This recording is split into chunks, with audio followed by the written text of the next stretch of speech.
நாம் தொடர்ச்சியாக இயேசு கிறிஸ்து பூமியில் இருந்த 3.5 வருட ஊழிய காலத்தில் செய்த அற்புதங்களை தியானித்து வருகிறோம். அதில் விசேஷமாக சென்ற 3 வாரங்கள் சுகமளித்தல் என்கிற தலைப்பில் கீழே சரீர சுகம் பெற்றவர்கள், அந்த ஒவ்வொரு அற்புத சுகத்திற்கும் பின்னாடி இருந்த தேவனுடைய உத்தேசம் என்ன, அதனுடைய விளைவுகள் என்ன என்பதை குறித்து நாம் தியானித்து வருகிறோம். இதில் இந்த வாரமும் 4 பேர்கள் சுகம் பெற்ற நிகழ்ச்சிகளை நாம் தியானிக்க இருக்கிறோம். இந்த 4 பேருடைய நிகழ்ச்சிகளும் லூக்கா தன் எழுதின சுவிசேஷத்தில் இருப்பதை நாம் பார்க்கலாம். பொதுவாக இயேசு கிறிஸ்து செய்த அற்புதங்கள் எல்லாமே அதிசயமாக சுகமடைந்த நபர், அதை பார்த்தவர்கள், அதை கேள்விப்பட்டவர்கள். இவர்கள் இயேசு கிறிஸ்து தேவனுடைய குமாரன் என்று விசுவாசிக்கவும், இயேசு கிறிஸ்துனுடைய உபதேசம் தேவனால் அவர்களுக்கு உபதேசிக்கப்பட்டது என்று அந்த உபதேசத்தை விசுவாசித்து அதற்கு கீழ்ப்படியும் அவர்களை உந்தி தள்ளியது. என்றாலும் ஒவ்வொரு அற்புதத்திற்கும் பின்னால் இயேசு கிறிஸ்துடைய நோக்கம் என்ன என்பதை தியானிப்பது நமக்கு அவரை இன்னும் அதிகமாக அறிந்து கொள்ள உதவும். இன்று நாம் முதலாவது தியானிக்க இருப்பது 18 வருடங்கள் கூனியா இருந்த ஒரு ஸ்திரீ சுகம் பெறுவது. இதை லூக்காவினுடைய சுவிசேஷத்தில் 13வது அத்தியாயத்திலே நாம் பார்க்கலாம். 10 - 17 வசனங்களிலே இது குறிப்பிடப்பட்டுள்ளது. இதை நாம் வாசிக்கலாம்.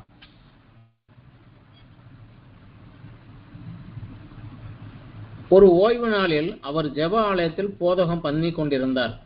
அப்பொழுது 18 வருஷமாய் பலவீனப்படுத்தும் ஆவியை கொண்ட ஒரு ஸ்திரீ அங்கே இருந்தாள். அவள் எவ்வளவும் நிமிரக்கூடாத கூனியாய் இருந்தாள். இயேசு அவளை கண்டு தம்மிடத்தில் அழைத்து, ஸ்திரியே, உன் பலவீனத்தினின்று விடுதலையாக்கப்பட்டாய் என்று சொல்லி அவள் மேல் தமது கைகளை வைத்தார். உடனே அவள் நிமிர்ந்து தேவனை மகிமைப்படுத்தினாள். இயேசு ஓய்வு நாளிலே சுஸ்தமாக்கினபடியால் ஜெபாலய தலைவன் கோபமடைந்து ஜனங்களை நோக்கி, வேலை செய்கிறதுக்கு 6 நாள் உண்டே, அந்நாட்களில் நீங்கள் வந்து சுஸ்தமாகி கொள்ளுங்கள், ஓய்வு நாளிலே அப்படி செயல் ஆகாது என்றான். கர்த்தர் அவனுக்கு பிரதியுத்தரமாக, மாயக்காரனே, உங்களில் எவனும் ஓய்வு நாளில் தன் எருதையாவது தன் கழுதையாவது தொழுவத்திலிருந்து அழைத்து கொண்டு போய் அதற்கு தண்ணீர் காட்டுகிறது இல்லையா? இதோ சாத்தான் 18 வருஷமாய் கட்டியிருந்த ஆபிரகாமின் குமாரத்தியாகிய இவளை ஓய்வு நாளிலே இந்த கட்டிலிருந்து அவிழ்த்து விட வேண்டியது இல்லையா என்றார். அவர் அப்படி சொன்னபோது அவரை விரோதித்திருந்த அனைவரும் வெட்கப்பட்டார்கள். ஜனங்கள் எல்லாரும் அவரால் செய்யப்பட்ட சகல மகிமையான செயல்களை குறித்து சந்தோஷப்பட்டார்கள். இங்க நம்ம பார்க்கறது ஒரு ஓய்வு நாள் அன்று இந்த நிகழ்ச்சி நடைபெறுகிறது. இயேசு கிறிஸ்து ஒரு ஜெப ஆலயத்திலே போதித்து கொண்டிருந்தார். அவர் பரலோக ராஜ்யத்தை குறித்தும், அந்த ராஜ்யத்திற்குள் நுழைவதற்கு என்ன செய்ய வேண்டும், அந்த ராஜ்யத்துக்குள் பிரவேசிக்கிறவனுடைய வாழ்க்கை எப்படி இருக்க வேண்டும் என்பதை குறித்து தான் அநேகமாக அவர் எல்லா இடங்களிலும் உபதேசித்துக் கொண்டிருந்தார். இந்த ஒரு உபதேசம் அவர் கொண்டிருந்தார். அப்பொழுது அங்கே தேவனை ஆராதிக்க வந்த ஒரு ஸ்திரியை அவள் பார்க்கிறாள். பார்த்த உடனே அவருக்கு தெரிந்து விட்டது, பலவீனப்படுத்துகின்ற ஒரு ஆவியினாலே அவள் முதுகு எலும்புகள் முடக்கப்பட்டு கூனியா இருப்பதை அவர் அறிந்து கொண்டார். இங்கே அவள் தன்னை சுகப்படுத்துங்கள் என்று இயேசுவிடம் கேட்கவில்லை.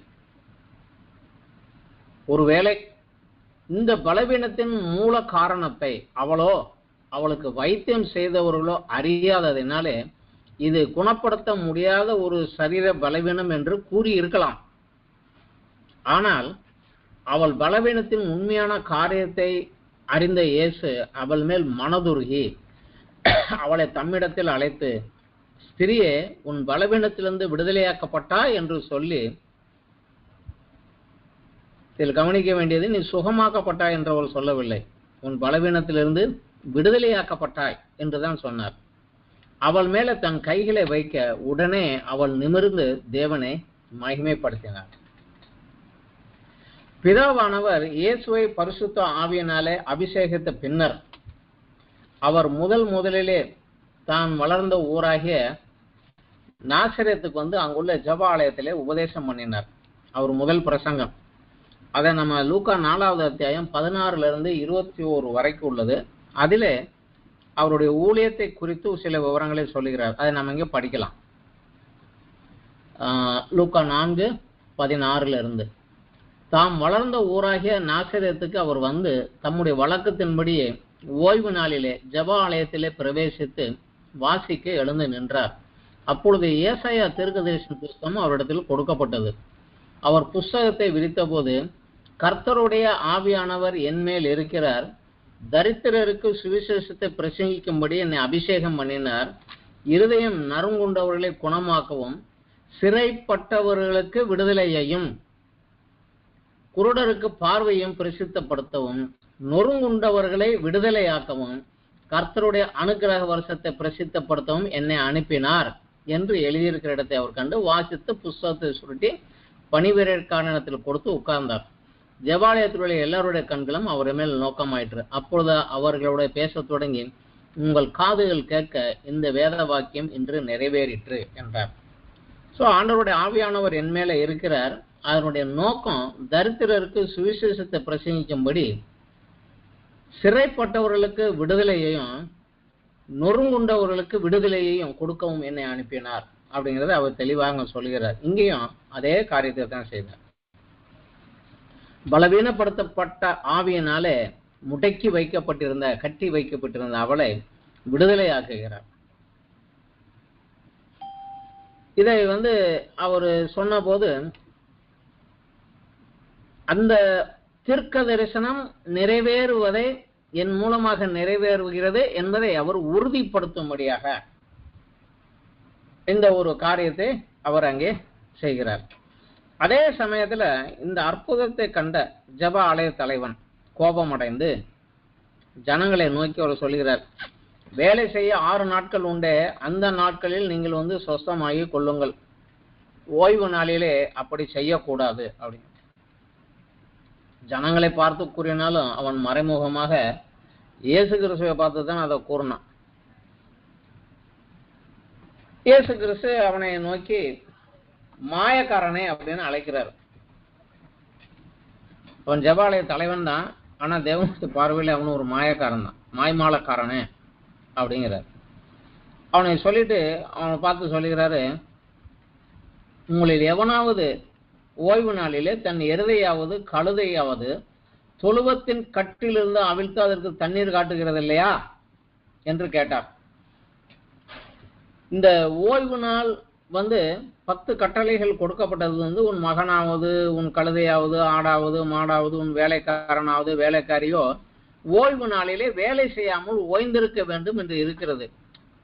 அதுல அது எதை செய்யலாம் செய்யக்கூடாது என்று ஜனங்கள் கேட்கிறதற்கு அதற்கு நியாய சாஸ்திரிகளும் பரிசேயர்களும் பற்பேறு வியாக்கியானங்கள் கொடுத்தார்கள்.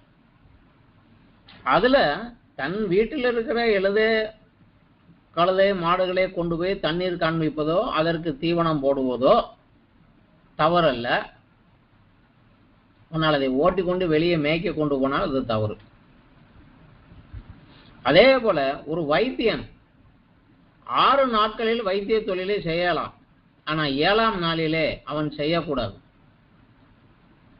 அது ஓய்வு நாள், அவன் சுகமளிக்கிற வேலையை செய்யக்கூடாது என்று சில சட்டத்திட்டங்கள் வைத்திருந்தார்கள். அந்த சட்டத்தின்படி தான் இவங்க சொல்றாங்க, 6 நாள் உனக்கு உண்டுள்ள, அன்னைக்கு போய் நீ சுகமாயிக்கோ, 7ஆம் நாளிலே அப்படி செய்யக்கூடாது அப்படிங்கிறாங்க. இவங்க தங்கள் அறிவின்படியாக வார்த்தைக்கு வார்த்தை வசனத்தை வியாக்கியானம் கொடுக்குறாங்க. வேதம் ஒரு இடத்துல தெளிவாக சொல்லுகிறது, வார்த்தை கொல்லும், ஆவியோ உயிர்ப்பிக்கும். இங்க இயேசு சொல்லுகிறாரு, அந்த கட்டளைகள் எல்லாம் மனிதனுடைய நலனுக்காக உருவாக்கப்பட்டதை ஒழிய மனிதனை ஆளும்படியாக அது உருவாக்கவில்லை. இரக்கத்தின் அடிப்படையிலே கட்டளைகளுக்கு பின்னாடி உள்ள காரியங்களை தேவ இரக்கத்தின் அடிப்படையிலே நீ அதை கண்டு புரிந்து கொள்ள வேண்டும், அதற்கேற்றபடியா நடக்க வேண்டுமே ஒழிய நீங்களாக தவறு செய்யக்கூடாது அப்படின்னு தான் சொல்றாரு. இதுல கேட்கிறாரு, ஓய்வு நாள் ஒன்று எழுதையாவது கழுதையாவது கொண்டு போய் தண்ணீர் காட்டுறது இல்லையா அப்படின்னு. அவர்களுடைய விளக்கத்தின்படி அது அனுமதிக்கப்பட்ட ஒன்று. உடனே அடுத்ததான் சொல்லுகிறாரு, எருதையும் கழுதையும் காட்டிலும் மனிதன் தேவனுடைய பார்வையில் விசேஷமானவனே. எனவே சாத்தான் 18 வருஷமாக கட்டி வைத்திருந்த ஆபிரகாமின் குமாரத்தி ஆகிய இவளை ஓய்வு நாளிலே இந்த கட்டிலிருந்து அவிழ்த்து விடுகிறது நியாயமே அப்படின்னு சொல்றாரு. அதை கேட்டபோது அவரை விரோதித்திருந்தவர்கள் வெக்கப்பட்டாங்க. ஜனங்களோ மிகவும் சந்தோஷப்பட்டாங்க. இந்த பலவீனத்தோட பாடுகளின் வழியாக செல்பவர்கள் மேலே இருக்கக்கூடிய இயேசு கிறிஸ்துவனுடைய மன உருக்கமே இங்கே இந்த ஸ்திரீக்கு ஒரு அற்புதத்தை கொடுத்தது. அவள் சுகமடையுங்கள் என்று வந்து கேட்கவில்லை. ஆனாலும் பலவீனத்தின் மத்தியிலும் தேவனை மகிமைப்படுத்த ஆராதிக்க ஓய்வு நாளிலே அவள் தேவாலயத்துக்கு வந்து இருந்தது அவளுக்கு ஒரு ஆரோக்கியத்தை கொடுத்தது. இரண்டாவதாக நாம் பார்க்க இருப்பது நீர்க்கோவையுள்ள ஒரு மனிதன். நீர்க்கோவை அப்படின்னா நமக்கு தெரியும், உட்காந்தே இருக்கிற போது கால் வீங்கிரும், பெருசாயிரும். கீழே போகிற ரத்த ஓட்டம் மேலே ஏற முடியாம கால்களிலே தங்கி நின்று மேலே வராம கால் அப்படியே பெருசா வீங்கிரும்.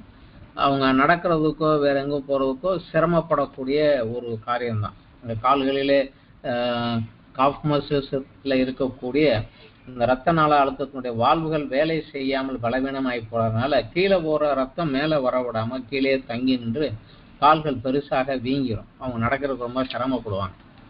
இந்த ஒரு வியாதியை தான் நீர்க்கோவை வியாதி அப்படின்னு இங்க குறிப்பிடுறாங்க.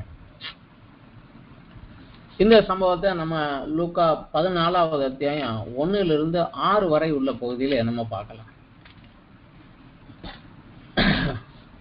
லூக்கா 14:1 ஒரு ஓய்வு நாளிலே பரிசேயர் தலைவனாகிய ஒருவனுடைய வீட்டிலே அவர் போஜனம் பண்ணும்படியாக போயிருந்தார்.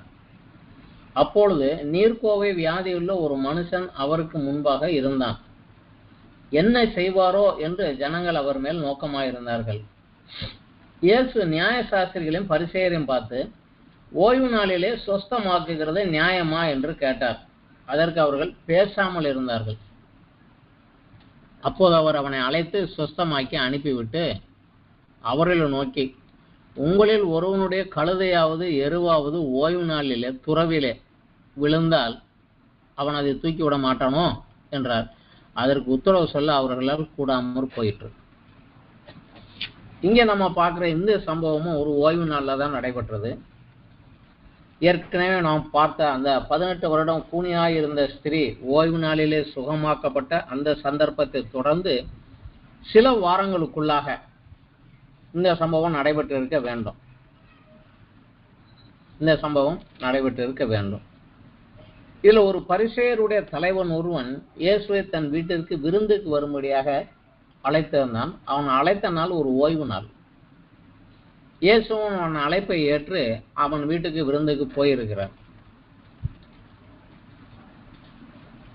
அங்க போயிருக்கிற போது அவனுக்கு முன்னாடி ஒரு மனிதன் இருக்கிறான்.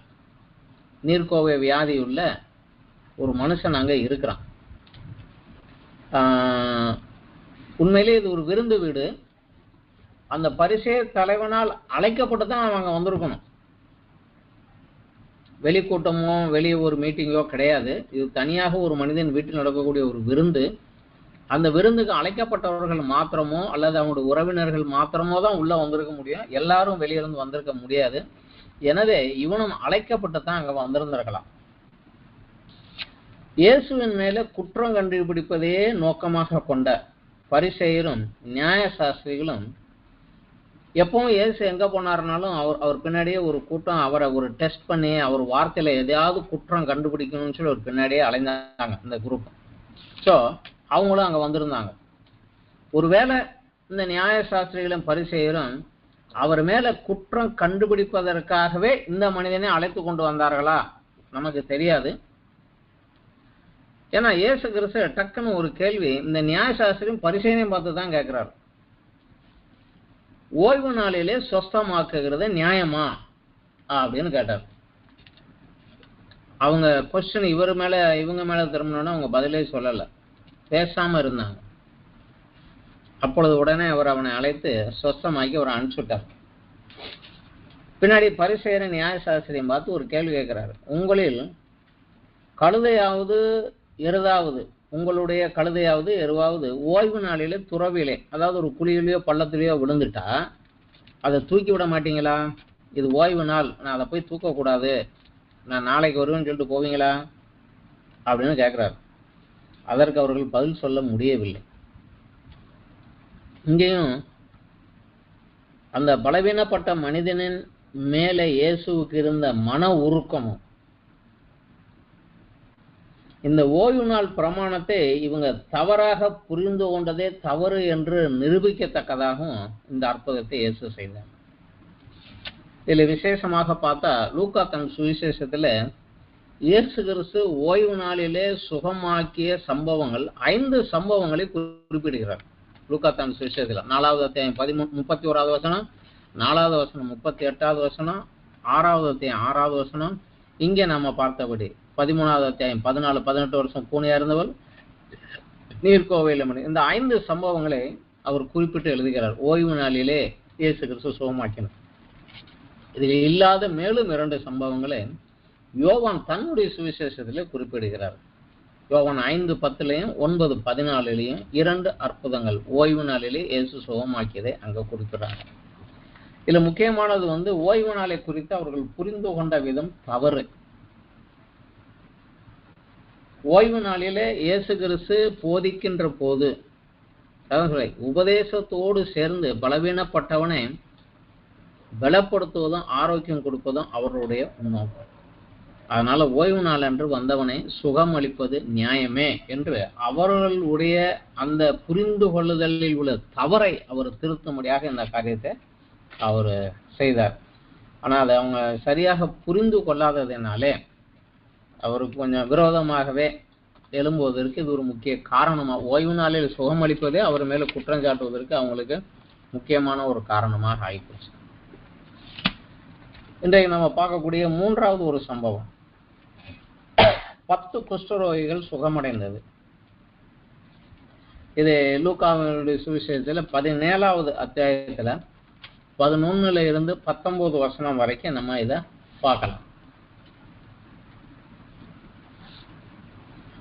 பின்பு அவர் எருசலேமுக்கு பிரயாணம் பண்ணுகையில் அவர் சமாரியா கலிலேயா என்னும் நாடுகளின் வழியாக நடந்து போனார். அவர் ஒரு கிராமத்தில் பிரவேசித்த போது குஷ்டரோகமுள்ள மனுஷர் 10 பேர் அவருக்கு எதிராக வந்து தூரத்திலே நின்று, இயேசு ஐயரே எங்களுக்கு இறங்கும் என்று சத்தமிட்டார்கள். அவர்களை அவர் பார்த்து, நீங்கள் போய் ஆசாரியருக்கு உங்களை காண்பியுங்கள் என்றார். அந்தப்படி அவர்கள் போகையிலே சுத்தமானார்கள். அவர்களில் ஒருவன் தான் ஆரோக்கியமானதை கண்டு திரும்பி வந்து உரத்த சத்தத்தோடு தேவனை மகிமைப்படுத்தி அவருடைய பாதத்தருகே முகங்குப்புற விழுந்து அவருக்கு ஸ்தோத்திரம் செலுத்தினான். அவன் சமாரியனாய் இருந்தான். அப்பொழுது இயேசு, சுத்தமானவர்கள் 10 பேர் அல்லவா, மற்ற 9 பேர் எங்கே? தேவனை மகிமைப்படுத்துகிற இந்த அந்நியனே ஒழிய மற்றொருவனும் திரும்பி வர காணோமே என்று சொல்லி அவனை நோக்கி, நீ எழுந்து போ, உன் விசுவாசம் உன்னை ரட்சித்தது என்றார். இந்த சம்பவம் நம்ம பார்க்கிறோம். 10 குஷ்டரோகிகள் சுஸ்தமானதை பார்க்கிறோம். இந்த 10 குஷ்டரோகிகள் சுஸ்தமான சம்பவம் லூக்கா சுவிசேஷத்துல மட்டும்தான் இருக்குது. மற்றவர்கள அது இல்லை. லூக்காவில மட்டும்தான் இந்த சம்பவம் குறிப்பிடப்பட்டிருக்குது. ஏற்கனவே இயேசு தன் ஊழியத்தின் ஆரம்ப நாளிலே ஒரு குஷ்டரோகியை சுத்தமாக்கினதை லூக்கா ஏற்கனவே குறிப்பிட்டிருக்கார். லூக்கா புத்தகம் 5வது அத்தியாயத்துல 12-15 வசனங்களை நம்ம பார்த்தோம்னா அங்க ஏற்கனவே ஒரு குஷ்டரோகியை அவர் சுத்தமாக்கி இருக்கிறார். என்றால் அவர் உபதேசம் பண்ணி வருகிற போது ஒரு குஷ்டரோகி அவருக்கு முன்பாக வந்து அவரை நோக்கி பணிந்து கொண்டு, உமக்கு சித்தமானால் என்னை சுத்தமாக்க உம்மாலே ஆகும் என்று அவரை வேண்டிக் கொண்டான். இயேசு அவனை பார்த்து, எனக்கு சித்தம் உண்டு, நீ சுத்தமாக என்று சொல்லி அவனை தொட்டார். அவன் குஷ்டரோகம் நீங்கி சுத்தமானான். அப்பொழுது அவர் அவனை பார்த்து சொல்லுகிறார், நீ இதை ஒருவனுக்கும் சொல்லாமல் போய் உன்னை ஆசாரியனுக்கு காண்பித்து நீ சுத்தம் ஆனது நிமித்தம் மோசே கட்டளையிட்டபடியே அவர்களுக்கு சாட்சியாக பலி செலுத்து என்றார். அப்படி இருந்தும் அவருடைய கீர்த்தி அதிகமாக பரம்பிட்டு, ஏன்னா யார்ட்டையும் சொல்லாதனாரு இவங்க ஊர் உரம்பை பரப்பினாங்க. இந்த சம்பவத்தை இந்த 10 குஷ்டரோகிகளும் கேள்விப்பட்டிருக்கணும். ஸோ ஏற்கனவே அவர் ஒரு குஷ்டரோகியை சுஸ்தமாக்கி இருக்கிறாரு அப்படிங்கிறதும், இப்போது அவர் தங்கள் ஊர் வழியாக செல்வதை அறிந்த அவர்கள் இந்த சந்தர்ப்பத்தை நழுவ விடாம இயேசுவிடத்துல வருகிறார்கள். அதே சமயம் நியாயப்பிரமாணத்தின் நியமத்தின்படி அவர்கள் அருகில் வராமல் தூரத்திலேயே நின்று, ஏனென்றால் குஷ்டரோகம் மற்றவர்கள் மற்ற மக்கள் அருகிலே வரக்கூடாது, தீட்டு தீட்டு நான் தீட்டு என்று சொல்லி அவன் சத்தமிட்டு அவர்கள் அவனை கண்டு விலகி போக வேண்டும், மற்ற ஜனங்கள் பக்கத்துல வரக்கூடாது, ஏன்னா தொற்றக்கூடிய வியாதி என்று அந்த காலத்தில் ஒரு கருத்து இருந்தது. அதனால அருகிலே வரக்கூடாது அப்படின்னு ஒரு கட்டுப்பாடு இருந்தது. அந்த நியமத்தின்படி அவங்க தூரத்திலேயே நின்று இயேசுவை நோக்கி, இயேசு ஐயரே எங்களுக்கு இறங்கும் என்று உரத்த குரலிலே வேண்டினார்கள். இயேசுவும் உடனே நீங்கள் போய் ஆசாரியருக்கு உங்களை காண்பியுங்கள் அப்படின்னார். இன்னும் அவங்க சுத்தம் ஆகல, குஷ்டரோகமா தான் இருக்கிறாங்க. ஆனா அவர் சொல்லுகிறாரு, நீங்கள் போய் தேவாலயத்துக்கு போய் அங்க இருக்கிற ஆசாரியன்ட்ட போய் உங்களை காண்பியுங்கள் போங்க அப்படிங்கிறார். அவர்களும் அவர் கூறியதை கேட்டு போகும்போது குஷ்டரோகம் நீங்கி சுத்தமானார்கள். நியாயப்பிரமாணத்துல லேவியராகமம் 13-14 அத்தியாயத்துல இந்த வியாதியை குறித்து தெளிவாக ஒரு சில சட்டதிட்டங்கள், விளக்கங்கள், எப்படி வியாதி என்ன என்று ஆசாரியன் எப்படி பரீட்சை பார்த்து கண்டுபிடிக்கணும் அப்படிங்கிறதும், 14வது அத்தியாயத்துல குஷ்டரோகம் நீங்கி சுத்தமான ஒருவன் எப்படி ஆசாரியன்ட்ட வந்து தன்னை காண்பிக்கணும், ஆசாரியன் அவனை எப்படி பரீட்சை பண்ணி பார்த்து அவன் சுத்தமானவன் என்று தீர்மானித்து அவன் சுத்தமானது நிமித்தம் தேவனுக்கு செலுத்த வேண்டிய பலியும் காணிக்கையும் அவன் தகுதிக்கு ஏற்ப அவன் நியமித்து சொல்லுவான். அந்த பலியையும் காணிக்கையும் செலுத்தின பின்னரே அவன் தன் குடும்பத்திற்கோ பிற ஜனங்களோடு கலந்து வாழ முடியும். இதுதான் ஏற்கனவே அங்க இயேசு ஒரு குஷ்டரோகி சுஸ்தமாகும் போது, நீ ஆசாரியனிடத்தில் காண்பித்து மோசே கட்டளையிட்டபடி அவர்களுக்கு சாட்சியாக காணிக்கையும் பலியும் செலுத்து போ அப்படின்னு அனுப்பிச்சு வச்சிருந்தார். இங்கேயும் இந்த 10 பேரை நீ ஆசாரியன்ட்ட போய் உன்னை காண்பி, நீ சுத்தமானதை நிமித்தம் அவன் என்ன சொல்றானோ நீ அதை கொடுப்போன்னு அனுப்புனார். இவங்களும் இவர் சொன்ன வார்த்தையை கேட்டு போகும்போதே சுத்தமானார்கள். அந்த இயேசுவின் வார்த்தையின் மேலுள்ள விசுவாசமும் அந்த விசுவாசத்திற்கு அவர் வார்த்தைக்கு கீழ்ப்படிதலும் இவர்களுக்கு சுகத்தை கொடுத்தது. இதில் விசேஷமாக போனவங்க 10 பேரு, அதுல ஒருவன் மாத்திரம் தான் சுகம் அடைந்ததை அறிந்தவுடனே ஆசாரியனிடத்துல போய் காண்பிப்பதை காட்டிலும் தன்னை சுகப்படுத்தினவருக்கு நன்றி கூறுவதை முதலிடமாக வைத்து இயேசுவிடத்துல திரும்பி வந்தான். உரத்த சத்தத்தோடு தேவனை மகிமைப்படுத்தி அவர் பாதத்திலே முகங்குப்புற விழுந்து அவருக்கு ஸ்தோத்திரம் செலுத்தினான். அப்போது இயேசு கேட்கிறாரு, சுத்தமானவர்கள் 10 பேர் அல்லவா, மற்ற 9 பேர் எங்கே? தேவனை மகிமைப்படுத்த இந்த அந்நியனை தவிர வேறு யாரும் வரவில்லையே என்று தன்னுடைய வருத்தத்தையும் வெளிப்படுத்துகிறார். இன்றைக்கும் கூட அநேகர் ஆலயத்துக்கு வருகிறார்கள், ஜெபத்தினாலே அற்புத சுகத்தை பெறுகிறார்கள். ஆனா அதோட நின்றுறாங்க, அந்த சரீர சுகம் பெற்றதோட நின்றுறாங்க. அதற்கு மேலாக இயேசுவை மகிமைப்படுத்தவோ அவர் வார்த்தையின்படி வாழ்ந்து நித்திய காலத்திற்கு அவர் கொடுக்கக்கூடிய ஆசீர்வாதத்தையோ சுதந்திரிக்க முடியாமல் இந்த தற்காலிக சரீர ஆரோக்கியத்தை பெற்று அந்த ஆசீர்வாதத்தோடு நின்று போய் விடுகிறார்கள். இன்றைக்கும் இது அதிகமாகத்தான் நடக்கிறத நம்ம பார்க்கலாம். சிலர் மட்டுமே சுகமடைந்த பின்பும் தேவனை மகிமைப்படுத்தி வந்து அவருடைய வார்த்தைகளை கேட்டு ரட்சிப்பின் அனுபவத்திற்குள்ளாக கடந்து சென்று தேவனுடைய பிள்ளைகளாக ஒளியில் உள்ள பரிசுத்தவான்களுக்குரிய சுதந்திரத்திலே பங்கு பெறுகிறார்கள். இன்றைக்கும் ஒரு சிலர் தான் இருக்கிறார். இங்கேயும் இயேசு கிறிஸ்துவுக்கு அவர்கள் மேல் இருந்த மனதுருக்கமே, அவங்க ரொம்ப கஷ்டப்படுறாங்கன்னு பார்த்தோம், மனதுருக்கமே அவர்களுக்கு அந்த ஆரோக்கியத்தை கொடுத்தது. ஆனா அதே சமயம் அதற்கு நன்றி சொல்ல வேண்டும் என்றும் அவர் எதிர்பார்க்கிறாரு. இதோட நின்றாத, இதற்கு அடுத்த ஒரு காரியத்தை யாரும் கொடுக்க முடியாத காரியத்தை நான் தான் கொடுக்க முடியும், அதையும் வாங்கிக்கொள் என்று விரும்புகிறவராக இருக்கிறார். இதுல 4வதாக நம்ம பார்க்கக்கூடியது இன்றைய தினம், இயேசு கிறிஸ்து சிலுவைக்கு போவதற்கு முன்னதாக செய்த கடைசி அற்புதம் இது. சுகமளிக்கும் அற்புதத்துல கடைசி அற்புதம் இது. இதை நம்ம லூக்கா 22வது அத்தியாயத்துல 45 51 வரை உள்ள பகுதியில நம்ம வாசிக்கலாம். இதுவரை நம்ம படித்த இந்த மற்ற சுகமளிப்புக்கும் இதுக்கும் ஒரு பெரிய வித்தியாசம் உண்டு. அதை நம்ம தெரிந்து கொள்ள வேண்டும். லூக்கா 22 45 51 வரைக்கும் படிக்கலாம். அதற்கு முன்னதாக அவர் சீசரோடு உட்கார்ந்து இருந்து அப்பத்தை பெற்று புசித்து பாடல்களை பாடி கெத்செமனேக்கு போறாங்க. கடைசியாக அவர்களுக்கு சொல்ல வேண்டிய சில ஆலோசனைகளையும் அவர்களுக்குரிய சில காரியங்களையும் சொல்லிவிட்டு, உங்களுடைய இப்படி இருக்க வேண்டும், நீங்க உங்க ஊழியம் இப்படி நடக்க வேண்டும் காரியங்கள் எல்லாம் சொல்லி அவர்கள் கற்றுக் கொடுத்து விட்டு கெத்செமனே தோட்டத்திற்கு ஜெபம் பண்ணுவதற்கு போகிறாரு சீசர்களை அழைத்து கொண்டு. அங்க போய் அவர் ஜெபம் பண்ணி கொண்டிருக்கிற போது யூதாஸ்காரியத்து பிரதான ஆசாரியனிடத்துல போய் அவரை காட்டி கொடுக்கிறேன், நான் அவர் எங்க இருக்கிறாரு, கூட்டம் இல்லாத நேரத்தில் அவரை காட்டி கொடுக்க முடியும், அவர் எங்க இருக்காருன்னு எனக்கு தெரியும் என்று சொல்லி பிரதான ஆசாரியன், சேனை தலைவர்கள், மூப்பர்கள், அவருடைய சிப்பாய்கள் எல்லாம் கூட்டிக் கொண்டு, அவனுக்கு தெரியும் இவர் இங்கதான் ஜெபம் பண்றாருன்னு, இவரை காட்டி கொடுக்க வருகிறான். அந்த இருட்டு நேரத்தில் இருந்ததுனால அவர்களுக்கு இயேசுனுடைய சீசர்கள் யாருன்ற தெரியாதனால யூதாஸ் சரியாக வந்து இயேசு கிறிஸ்துவை முத்தம் அடிக்கிறான். அப்போது யூதாஸை முத்தத்தினாலே என்னை காட்டி கொடுக்கிறாய் அப்படின்னு இயேசு சொல்லுகிறார்.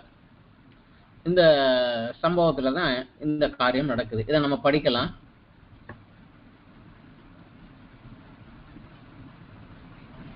45 படிக்கலாம். லூக்கா 22:45. அவர் ஜெபம் பண்ணி முடித்து எழுந்தரித்து தன் சீசரிடத்துல வந்து அவர்கள் தூக்கத்தினாலே நித்திரை பண்ணுகிறதை கண்டு, நீங்கள் நித்திரை பண்ணுகிறது என்ன, சோதனைக்கு உட்படாதபடி எழுந்திருந்து ஜெபம் பண்ணுங்கள் என்றார். அவர் அப்படி பேசுகையில் ஜனங்கள் கூட்டமாய் வந்தார்கள். அவர்களுக்கு முன்னே 12 ஒருவனாயிருந்த யூதாஸ் என்பவன் வந்து இயேசுவை முத்தம் செய்யும்படி அவரிடத்தில் சேர்ந்தான். இயேசு அவனை நோக்கி, யூதாசே, முத்தத்தினால மனுஷகுமாரனை காட்டி கொடுக்கிறாய் என்றார். அவரை சூழ நின்றவர்கள் நடக்கிறதை கண்டு, ஆண்டவரே, பட்டயத்தால் வெட்டுவோமா என்றார்கள். அந்தபடியே அவரில் ஒருவன் பிரதான ஆசாரியனுடைய வேலைக்காரனை வலது காதாறு வெட்டினான். அப்பொழுது இயேசு, இம்மட்டில் நிறுத்துங்கள் என்று சொல்லி அவனுடைய காதை தொட்டு அவனை சொஸ்தப்படுத்தினார். இதுதான் அவர் கடைசியாக செய்த ஒரு அற்புதம், சுகமளிக்கும் அற்புதம். இதுல யூதாஸ்காரியத்து வந்து அவரை காட்டி கொடுக்க வந்துறான். இவர் ஜெபம் பண்ணி முடித்து விட்டு சீசர்கள் வந்து சொல்றாங்க, என்னை காட்டி கொடுக்க வந்துட்டான், நீங்க எந்திரிங்கப்பா, சோதனைக்கு உட்படாதபடி ஜெபம் பண்ணணும்னு சொன்னேன், நீங்களும் தூங்கிட்டீங்களே, எந்திரிங்க அப்படின்னு சொல்றாரு. அவரை கைது பண்ண ஒரு கூட்டமாக வந்து நிற்கிறாங்க. யார் வர்றாங்க? பிரதான ஆசாரியன் வந்திருக்கிறார், தேவாலயத்து சேனை தலைவன் தன் சிப்பாய்களோடு வந்திருக்கிறான், ஜனத்தின் மூப்பர்கள் வந்திருக்கிறாங்க. எல்லாரும் வந்து அவரை கைது செய்ய வர்றாங்க. இந்த கைது செய்ய வந்தவர்களை கண்டு தூக்கத்திலிருந்து எழுத்த ஒரு பேதுரு என்ன நடக்கிறது என்று சரியாக புரியாமலும் புரிந்து கொள்ளாமலும் மாம்ச சுபாவத்தினாலே உந்தப்பட்டவனாக ஒருவனுக்கு விரோதமாக தன் கையில் இந்த பட்டயத்தை உபயோகப்படுத்தி அவனுக்கு காதரகு வெட்டினான். இது நடந்த சம்பவம். உண்மையிலே இதுவரைக்கும் ஒருபோதும் இல்லாதபடி இயேசு கிறிஸ்து பட்டயத்தை எடுத்துட்டு வரும்படி அவர்களை கூறியிருந்தார். ஏன்னா இதுக்கு முன்னாடி வலிக்கு பையையாவது தடியையாவது பணத்தையாவது பர்சையாவது எடுத்துக்கொள்ளாமல் நீ போ, வேலையால் கூலிக்கு பாத்திரனா என்று ஊழியத்துக்கு அனுப்பினவர் தான் அவரு. ஆனா கடைசியாக இதே அத்தியாயத்துல வசனம் 36 37 நம்ம பார்க்கலாம். இவங்க கெத்செமனே தோட்டத்துக்கு போக முன்னாடி இயேசு சீசல சொன்னது, இப்பொழுதோ பணப்பையும் ஜாமான் பையும் உடையவன் அவைகள் எடுத்துக்கொள்ள கடவன், பட்டயம் இல்லாதவன் தன் வஸ்திரத்தை விட்டு ஒன்றை கொல்ல கடவன் அப்படிங்கிறார். சொல்லிட்டு காரணம் சொல்லுகிறாரு, அக்கிரமக்காரரில் ஒருவராக எண்ணப்பட்டார் என்று எழுதியிருக்கிற வாக்கியம் என்னில் நிறைவேற வேண்டியது என்று உங்களுக்கு சொல்லுகிறேன். என்னை பற்றி காரியங்கள் முடிவு பெறும் காரியம் வந்திருக்கிறது என்றார்கள். அப்போது அவர்கள், ஆண்டவரே, இங்கே 2 பட்டயம் இருக்கிறது என்றார்கள். அவர்களுக்கு போதும் என்றார். பட்டயத்தை எடுத்துட்டு வர சொன்னவர் அவர் தான், ஆனா அதை உபயோகப்படுத்த அவர் சொல்லவில்லை.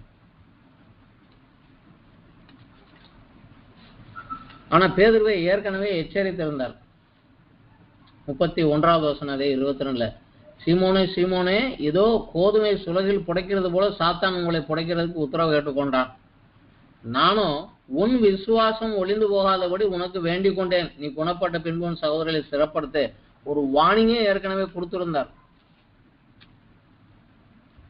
ஆனாலும் அவன் அதை அறியவில்லை. வந்தவன் சொல்றாரு, சோதனைக்கு உட்படாதபடி விழித்திருந்து ஜோமனுங்கள்னு சொல்லிட்டு போனாரு. அப்பயும் அதையும் தவற விட்டுட்டான். அவன் வேலைக்காரனுடைய காதை வெட்டின பொழுது அங்க இயேசு என்ன சொன்னார் அப்படிங்கிறது மத்தேயு சுவிசேஷத்துல 26வது அத்தியாயத்துல நம்ம படிக்கலாம்.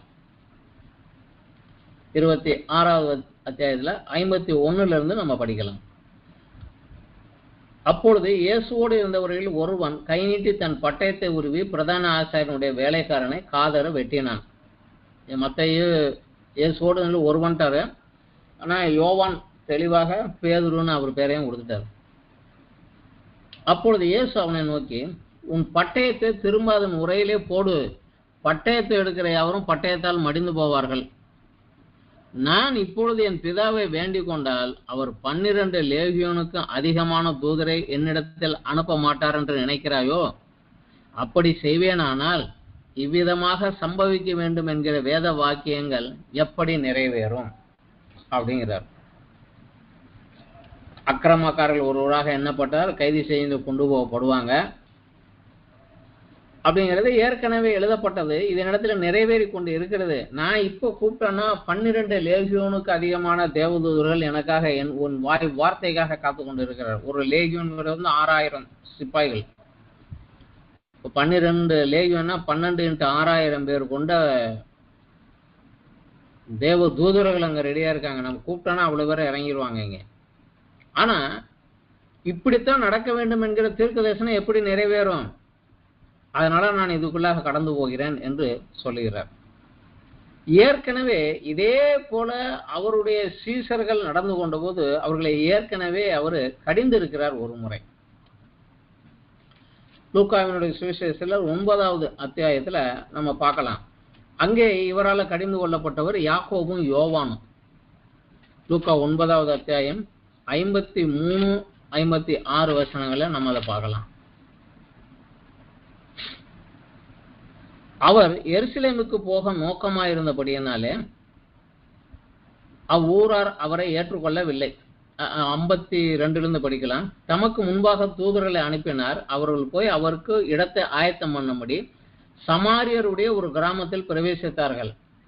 அவர் எருசலேமுக்கு போக நோக்கமாயிருந்தபடியால் அவ்வூரார் அவரை ஏற்றுக்கொள்ளவில்லை. அவருடைய சீசராகிய யாக்கோபும் யோவானும் அதை கண்டபோது, ஆண்டவரே, எலியா செய்தது போல வானத்திலிருந்து அக்கினியை இறங்கி இவர்களை அழிக்கும்படி நாங்கள் கட்டளையிட உமக்கு சித்தமா என்று கேட்டார்கள்.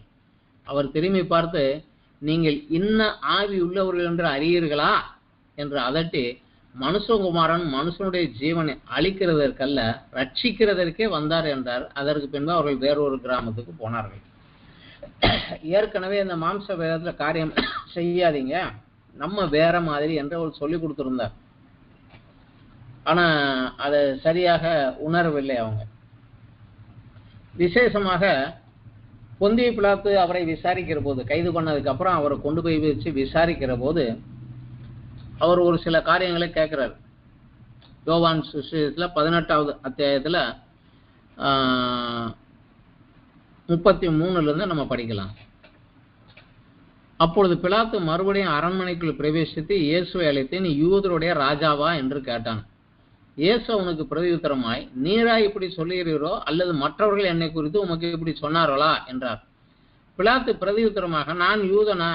உன் ஜனங்களும் பிரதான ஆசாரியனும் உன்னை என்னிடத்தில் ஒப்பு கொடுத்தார்கள், நீ என்ன செய்தாய் என்றான். இயேசு பிரதியுத்தரமாக, என் ராஜ்யம் இவ்வுலகத்துக்குரியது அல்ல. என் ராஜ்யம் இவ்வுலகத்துக்குரியதானால் நான் யூதரிடத்தில் ஒப்பு கொடாதபடி என் ஊழியக்காரர் போராடி இருப்பார்களே. இப்படி இருக்க என் ராஜ்யம் இவ்விடத்துக்குரியது அல்ல. It's not a earthly kingdom, இது ஒரு heavenly kingdom. இதனுடைய வழிமுறைகள் எல்லாம் வேற அப்படிங்கிறத அவங்ககிட்ட சொல்றாரு. ஸோ உலக பிரகாரமாக எனக்கு விரோதமாக செஞ்சா உலக பிரகாரமா விரோதமாக போராடுகிறது எங்களுடைய பழக்க வழக்கம் அல்லங்கிறாரு. ஆனா அதற்கு மாறாகவே இங்க பேதுரு ஒரு காரியம் செஞ்சுட்டார். ஒருத்தன் காதை வெட்டி விட்டார். எனவே அவன் செஞ்ச அந்த தவறில் இருந்து அவனை விடுவிக்கவே இயேசு அவன் காதை தொட்டு அங்க சுகப்படுத்தினார். நமக்கும் கூட பவுல் சபைக்கு ஆலோசனையாக இந்த காரியங்களை எழுதி கொடுக்கிறார். ரோமர் நிருபத்தில் 12வது அத்தியாயத்தில் படிக்கலாம். 17வது வசனம். ரோமர் அத்தியாயம் 12வது அத்தியாயம் கிறிஸ்தவர்களுக்கு வாழ்க்கைக்குரிய வழிமுறைகளை சொல்லக்கூடியது. ஒரு கிறிஸ்தவன், ரட்சிக்கப்பட்ட கிறிஸ்தவன் எப்படி இருக்க வேண்டும் என்பதை சொல்லக்கூடிய ஒரு அத்தியாயம். அதுல 17வது வசனத்துல, ஒருவனும் தீமைக்கு தீமை செய்யாதிருங்கள், எல்லா மனுஷருக்கு முன்பாக யோக்கியமானவர்களை செய்ய நாடுங்கள் அப்படிங்கிறார். 19வது வசனத்துல, பிரியமானவர்களே, பழி வாங்குதல் எனக்குரியது, நானே பதில் செய்வேன் என்று கர்த்தர் சொல்லி இருக்கிறபடி நீங்கள் பழி வாங்காமல் கோபாக்கினைக்கு இடம் கொடுங்கள். 21, நீ தீமையினாலே வெல்லப்படாமல் தீமையை நன்மையினாலே வெல்லு. இதெல்லாம் இன்றைக்குரிய நமக்கு ஒரு டீச்சிங்ஸாக, ஒரு உபதேசங்களாக, கிறிஸ்தவ வழிமுறைகளாக நமக்கு கொடுக்கப்பட்டிருக்கிறது. ஆனா இவ்வளவு காலம் 3,500 வருடம் இயேசுவோடு இருந்து இயேசு கிறிஸ்து பேதுருக்கு பயிற்சி கொடுத்தும் கூட அவன் மாம்ச சுபாவத்தில் இன்னும் ஜெயிக்க முடியாத சில காரியங்கள் இருந்து அந்த மாம்ச சுபாவத்தில் உந்தப்பட்டு அந்த தவறு செய்த போது அந்த தவறிலிருந்து அவனை காப்பாற்றுவதற்காகவே அந்த வேலைக்காரனுடைய காதை இயேசு சுகமாக்கினார். அவன் என்னை சுகமாக்குன்னு அவனும் கேட்கல, வேற யாரும் சொல்லவும் இல்லை. சுகப்படுத்துவார் என்கிற விசுவாசமும் நம்பிக்கையோ இருக்கக்கூடிய ஒரு சூழ்நிலையும் கிடையாது. ஆனாலும் தன்னுடைய சீசனை காத்து கொள்வதற்காக, அவன் செய்த தவறை ரெக்டிஃபை பண்ணுவதற்காக இவர் இறங்கி அவன் காதை தொட்டு அவனை சுகமாக்கினார். இல்லென்றால் இயேசுவை தொடர்ந்து பேதுரு மேலையும் ஒரு கொலை முயற்சி குற்றம் சாட்டி அவனையும் கைது செஞ்சு கொண்டு போயிருப்பாங்க. அவன் காது மட்டும் வெட்டி கீழே இருந்தது ஒரு ப்ரூஃபா கொண்டு போயிருந்தான்னா கொண்டிருப்பாங்க. இன்றைக்கு அதுவும் நடக்க முடியாதபடி தன்னுடைய சீசனை காக்கும்படியாக இயேசு கிறிஸ்து அங்கே ஒரு சுகமளித்தலை கொடுத்தார். பேதுருவை அவனுடைய சிக்கலிலும் அறியாமல் செய்த தவறுகளிலிருந்து அவனை விடுவிக்க முடியாத அவர் இறங்கி இந்த காரியத்தை செய்தார். மற்ற எல்லா சுகமளிப்பை காட்டிலும் இது கொஞ்சம் வித்தியாசமானது. இதற்கு பின்னதாக இவருக்கு இருந்த நோக்கம் இதுதான். தன் சீசன் இன்னும் அறியாமல் செய்த தவறிலிருந்து விடுவிக்க. இதன் வழியாகலாம் கடந்து போனதுனால அவங்களுக்கு தெரியும் மாம்ச சுபாவம், மாம்சத்தினால காரியம் செய்வது எவ்வளவு மோசம்னு. அதனாலதான் இயேசுவை அவங்க விசாரிக்கிற போது அங்க போன பேதுரு அங்கிருந்த சிப்பாய்களுக்கும் அங்கிருந்த வேலைக்காரி ஸ்திரீக்கும் பயந்ததுக்கு காரணம் தான், நான் இதை செஞ்சதை எவனும் தெரிஞ்சிருக்குமோ, இதை சொல்லி என்னை பிடிச்சிருவாங்களோ அப்படிங்கிற ஒரு பயமும் இருந்திருக்கலாம். ஆனால் இதே பேதுரு பரிசுத்த ஆவியானவரினாலே